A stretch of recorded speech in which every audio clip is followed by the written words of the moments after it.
Hello നമസ്കാരം. ഇപ്പം മാങ്ങ സീസൺ ആയതുകൊണ്ട് കുറച്ച് മാങ്ങ കിട്ടിയിട്ടുണ്ട്. അച്ചാറിടാൻ വേണ്ടിയിട്ട് ഞാൻ കട്ട് ചെയ്ത് കഴുകി വൃത്തിയാക്കി ചെറുതായി കട്ട് ചെയ്ത് ഉപ്പ് പുരക്കി വെച്ചതാണ്. ഇനി ഒരു പാത്രം അടുപ്പത്ത് വെച്ച് അതിലേക്ക് കുറച്ച് എള്ളെണ്ണ ഒഴിച്ച് ഇനി അത് ചൂടായി വരുമ്പോൾ അതിലേക്ക് കുറച്ച് കടുകിടാം. കുറച്ച് കടുക് ഇട്ടിട്ടുണ്ട്. ഇനി കുറച്ച് വെളുത്തുള്ളി നല്ലപോലെ തോലൊക്കെ പൊളിച്ച് കഴുകി വൃത്തിയാക്കി വെച്ചിട്ടുണ്ട്. ഇനി ചെറുതായി അരിഞ്ഞ കുറച്ച് ഇഞ്ചി കൂടി അതിലിട്ട് നല്ലൊരു പച്ചമണം മാറുന്നത് വരെ ഒന്ന് വഴറ്റിക്കൊണ്ടിരിക്കാം. ഇനി ഇതിലേക്ക് ഒരു 4 പച്ചമുളക് കട്ട് ചെയ്തെടുത്തിട്ടുണ്ട്. അതും കൂടി നല്ലപോലെ മിക്സ് ചെയ്ത് അതിൻ്റെ പച്ചച്ചുവയൊക്കെ മാറുന്നവരെ ഒന്ന് ഇളക്കിക്കൊണ്ടിരിക്കാം. ഇപ്പം നല്ലപോലെ എല്ലാം ആയിട്ടുണ്ട്.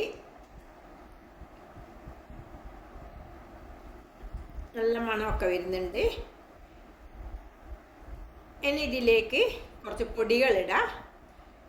ഒരു 1/4 ടീസ്പൂണോളം മഞ്ഞൾപ്പൊടി ഇട്ടിട്ടുണ്ട്.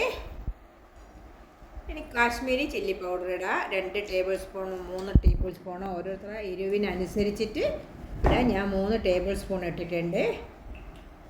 ഇനി ഇത് നല്ലപോലെ മിക്സ് ചെയ്യുക. ഇപ്പോൾ തീ ഞാൻ ഓഫ് ചെയ്തിട്ടുള്ള കാരണം എണ്ണ ചൂടായിട്ടുണ്ടല്ലോ, അതുകൊണ്ട് തീ ഓഫ് ചെയ്തിട്ടുണ്ട്. പിന്നെ കടുകും ഉലുവയും കുറച്ച് വറുത്ത് പൊടിച്ച് വെച്ചിട്ടുണ്ട്, അതും കൂടി ഇതിലേക്ക് ഇട്ടിട്ടുണ്ട്. ഇനി എല്ലാം കൂടി ഒന്ന് മിക്സ് ചെയ്ത് യോജിപ്പിച്ച് വെക്കാം. ഇനി ഇതിലേക്ക് കുറച്ച് കായത്തിൻ്റെ കഷ്ണമുള്ളതാണ് കഷ്ണം ഇടാം. ഞാൻ പൊടിയാണ് ഇടുന്നത്. അത് മിക്സ് ചെയ്ത് വെക്കാം. ഇനി ഇതിലേക്ക് കുറച്ച് വിനാഗിരി ഒഴിക്കുന്നുണ്ട്.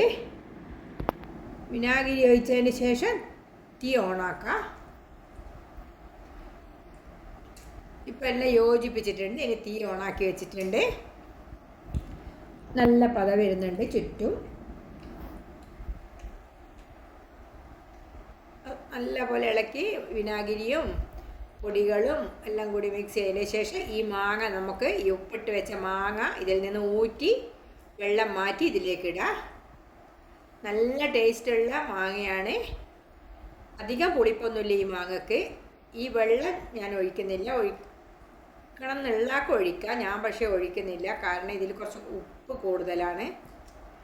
ആദ്യം ഉപ്പിട്ടുകൊണ്ട് പിന്നെ ഉപ്പിട്ടിട്ടില്ല. മാങ്ങയിലുള്ള ഉപ്പ് മാത്രമേ ഇട്ടിട്ടുള്ളൂ. നോക്കിയിട്ട് വേണ്ടെന്നാക്കി ഇടാം, പക്ഷെ ഞാൻ ഇടുന്നില്ല. എനിക്ക് കറക്റ്റായ ഉപ്പാണ്. ഇപ്പോൾ ഇതെല്ലാം കൂടി മിക്സ് ചെയ്ത് വെക്കാം. കുറച്ചും കൂടി ഉപ്പും വെള്ളമൊക്കെ വേണമെന്നുണ്ടെങ്കിൽ ഈ മാങ്ങേൻ്റെ വെള്ളം ഒഴിക്കാം, പക്ഷേ ഞാനത് ഒഴിച്ചിട്ടില്ല. ഇപ്പോൾ ഇതെല്ലാം മിക്സ് ചെയ്ത് വെച്ചിട്ടുണ്ട്. അധികം ലൂസാക്കുന്നില്ല, ഞങ്ങൾക്കിഷ്ടം ഇങ്ങനെയാണ്. അതുകൊണ്ട് ലൂസാക്കാതെ ഇതേപോലെയാണ് ഉണ്ടാക്കി വെക്കുന്നത്. എല്ലാവരും ഇതേപോലെ ഉണ്ടാക്കി നോക്കിയിട്ട് ഒന്ന് അഭിപ്രായം പറയണം. ഇഷ്ടമായാൽ ഒന്ന് ലൈക്ക് ചെയ്യണം, ഷെയർ ചെയ്യണം, സബ്സ്ക്രൈബ് ചെയ്യാൻ മറന്നു പോകരുതേ. ഇത്രയേ ഉള്ളൂ. മാങ്ങ അച്ചാർ റെഡി. നല്ല ടേസ്റ്റുള്ള മാങ്ങയാണ്. ഉപ്പ് പുരക്കി വെച്ചാൽ ഒരു അരമണിക്കൂർ ഉപ്പ് ആദ്യം തന്നെ പുരക്കി വെച്ചാൽ നമുക്ക് അന്ന് തന്നെ അച്ചാറിട്ട് അന്ന് തന്നെ നമുക്ക് കഴിക്കാൻ പറ്റും. നല്ലപോലെ മാങ്ങക്കൊക്കെ ഉപ്പ് പിടിച്ചിട്ടുണ്ട്. അപ്പോൾ കായപ്പൊടി ലേശം കുറഞ്ഞുകൊണ്ട് ഞാൻ കുറച്ചുകൂടി കായപ്പൊടി ലാസ്റ്റ് ഇടുന്നുണ്ട്.